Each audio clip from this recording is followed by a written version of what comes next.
वाराणसी के सिवपुर स्थित कांसीराम आवास की हालत इतनी खराब हो चुकी है कि वहां रहने वाले गरीब और असहाय लोग हर दिन डर के साए में जीवन बिता रहे हैं।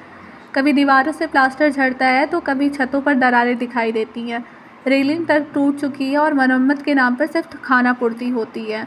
बहुजन समाज पार्टी की सरकार में शुरू हुई इस योजना का उद्देश्य गरीबों को छत देना था, लेकिन अब यह योजना भ्रष्टाचार का शिकार हो चुकी है। स्थानीय निवासियों ने बताया कि कई बार डूडा अधिकारियों और ठेकेदारों को शिकायत की गई, लेकिन हर बार सिर्फ निरीक्षण कर लौट जाते हैं। मरम्मत के नाम पर आने वाला बजट बीच में दलालों और अधिकारियों के जेब में चला जाता है।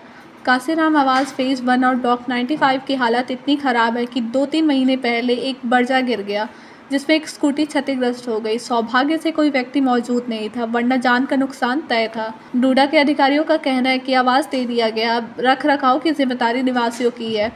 सवाल यह उठता है कि मेंटेनेंस के लिए जो सरकारी पैसा आता है वो आखिर जाता कहाँ है। प्रधानमंत्री के संसदीय क्षेत्र वाराणसी में इतने बड़े स्तर पर भ्रष्टाचार और प्रशासन की अनदेखी चिंता का विषय है। अगर जल्द मरम्मत नहीं हुई और कोई बड़ी दुर्घटना हुई तो इसका जिम्मेदार कौन होगा? यह सवाल अब जनता और प्रशासन दोनों के सामने खड़ा है।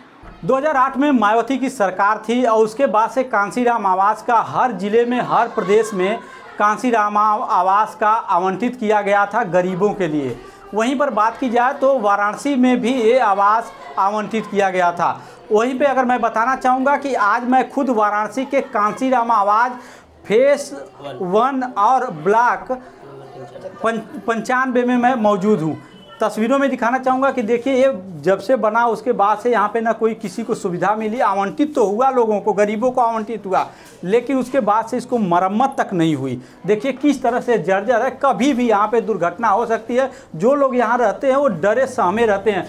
रूम का भी देखिए, रूम में मैं दिखाना चाहूँगा, देखिए किस तरह से लोग रूम में रहते हैं। देखिए जर्जर मकान है, प्लास्टर पूरी तरह से छोड़ दिया है। देखिए किस तरह से यहाँ पे तस्वीरों में दिखाना चाहूँगा कि देखिए ये पूरी तरह से छोड़ दिया है। और भी कुछ रूम की मैं तस्वीर दिखाना चाहूँगा कि ये देखिए, ये देखिए पूरी तरह से प्लास्टर पूरी तरह से छोड़ दिया है।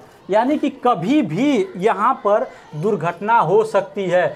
यहाँ के जब स्थानीयों का कहना है कि हम लोग कई बार डूडा के अधिकारियों को अवगत कराए, लेकिन डूडा के अधिकारियों का साफ तौर पे कहना है कि सिर्फ वो आते हैं, कागजी कार्रवाई करते हैं और कहते हैं कि आप स्वयं मरम्मत कराइए। प्रधानमंत्री का संसदीय क्षेत्र है, यहाँ से कई ऐसी योजनाएं प्रधानमंत्री के द्वारा यहाँ आयोजित की गई, लेकिन इनके यहाँ एक भी नहीं पहुँची। और नहीं तो जहाँ रहते हैं वहाँ पे डरे सहमे से रहते हैं। इनसे बात करना चाहूँ, भैया आप लोग कैसे रहते हैं? हम लोग बस समझ लीजिए कि अपनी ज़िंदगी अपने हाथ में लिए रहते हैं। कभी भी क्या हो सकता है कोई भरोसा नहीं है।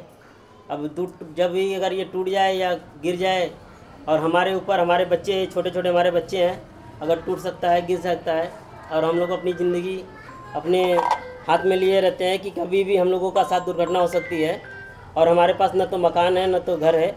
हम लोग ऐसे ही इसी सहारे, मायावती जो दीदी थी बहन जी, इन्हीं के सहारे कि हम लोगों को मिला हुआ है, हम लोग ये रह रहे हैं। और उनका तो हम धन्यवाद कहेंगे, लेकिन जो ये बनाया हुआ है, तो जो ठेकेदार जो थे उन्होंने जो पैसे खाए हैं, हम उनको कहेंगे।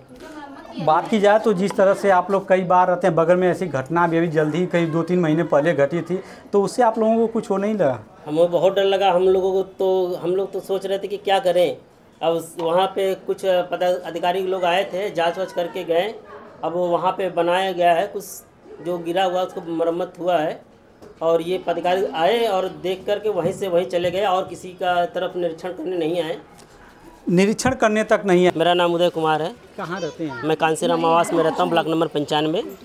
भैया देखा जाए तो यहाँ पे कई ऐसी जर्जर मकान वगैरह यहाँ पे है, कितनी समस्याएं होती हैं? नहीं, ब्लॉक इसमें तो कई एक अभी हाल ही में गिरा है ब्लॉक।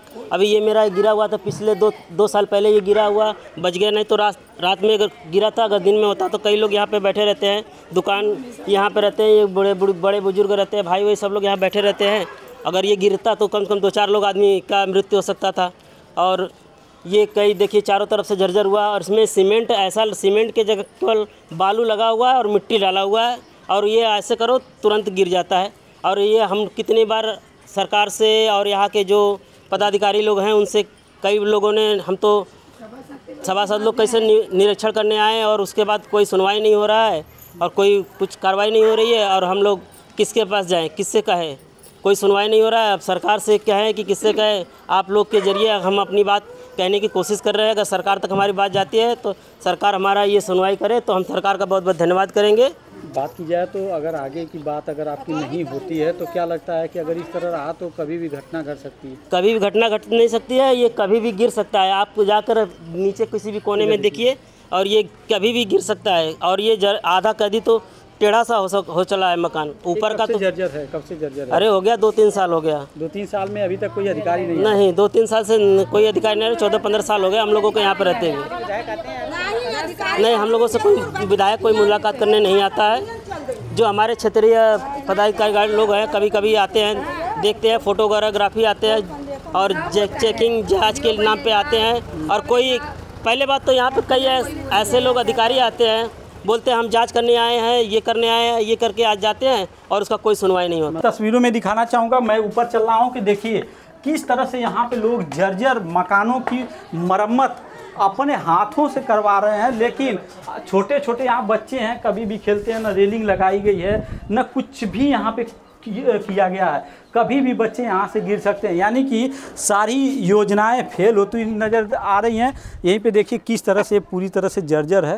ये तस्वीरों में दिखाना चाहूँगा कि ये बयां कर रहा है कि यहाँ के डूडा अधिकारियों के भ्रष्टाचार की पूरी तरह से बयां कर रहा है। तस्वीरों में दिखा छत फट चुका है, यानी कि मिला जुला कर अगर कहा जाए तो ये कभी भी गिर सकता है। यहाँ के लोग डरे सहमे से रहते हैं। जिला अधिकारी है इस पर भी ध्यान नहीं देते हैं, बस कोटा पूर्ति करते हैं। और कोटा पूर्ति करने के बाद कई ऐसे अधिकारी आते हैं, कई बार मंत्री आते हैं, यहाँ आते हैं, निरीक्षण करके चले जाते हैं, लेकिन इसका कोई आज तक कोई समाधान नहीं हुआ। तो यानी कि मिला जुला कर कब इसका अधिकारी संज्ञान लेंगे, कब इसकी मरम्मत होगी, अब ये तो डूडा के अधिकारी बताएंगे या यहाँ के जिला अधिकारी बताएंगे, ये तो आने वाला समय बताएगा।